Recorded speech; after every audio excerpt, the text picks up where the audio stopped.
ಶ್ರಾವಣ ಮಾಸದ ಪ್ರಯುಕ್ತ ಪಟ್ಟಣದ ಯುಕೆಪಿ ಕ್ಯಾಂಪ್ನಲ್ಲಿ ಶ್ರೀ ನೀಲಕಂಠೇಶ್ವರ ದೇವಸ್ಥಾನದಲ್ಲಿ ನಡೆಯುತ್ತಿರುವಂತಹ ಪುರಾಣ ಕಾರ್ಯಕ್ರಮದಲ್ಲಿ ಮುಗಳಗೌಡ ಯಲ್ಲಾಲಿಂಗ ಮಹಾರಾಜರ ತೊಟ್ಟಿಲು ಕಾರ್ಯಕ್ರಮ ಸುಮಂಗಲಿಯರೊಂದಿಗೆ ನಡೆಯಿತು.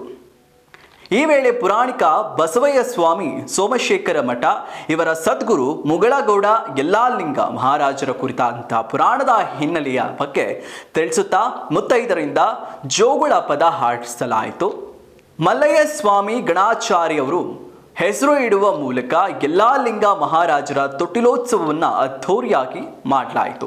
ಈ ಒಂದು ಪುರಾಣ ಪ್ರವಚನವನ್ನ ಮುಖ್ಯ ಪುರಾಣಿಕ ಬಸವಯ್ಯ ಸ್ವಾಮಿ ಸೋಮಶೇಖರ್ ಮಠ ಯಾಳಗಿ, ಸಂಗೀತ ನಾಗರಾಜ್ ಹೂಗಾರ, ತಬಲಾ ವಾದಕರಾದ ಪ್ರವೀಣ ಪತ್ತಾರ ಸಾಥ್ ನೀಡಿದರು. ಪುರಾಣದ ನಂತರ ಎಲ್ಲ ಭಕ್ತರಿಗೆ ಸಾಯಂಕಾಲ ಪ್ರಸಾದ ವಿನಿಯೋಗ ನಡೆಯಿತು. ಈ ವೇಳೆ ಅರ್ಚಕರಾದಂಥ ಮಲ್ಲಯ್ಯ ಸ್ವಾಮಿ ಗಣಾಚಾರಿ, ಧಾನಮ್ಮ ದೇವಿ ಸೇವಾ ಸಮಿತಿಯ ಸದಸ್ಯರು, ಯುಕೆಪಿ ಕ್ಯಾಂಪ್ನ ಅಧಿಕಾರಿಗಳು ಸೇರಿದಂತೆ ಪಟ್ಟಣದ ಭಕ್ತಾದಿಗಳು ಭಾಗಿಯಾಗಿದ್ದರು.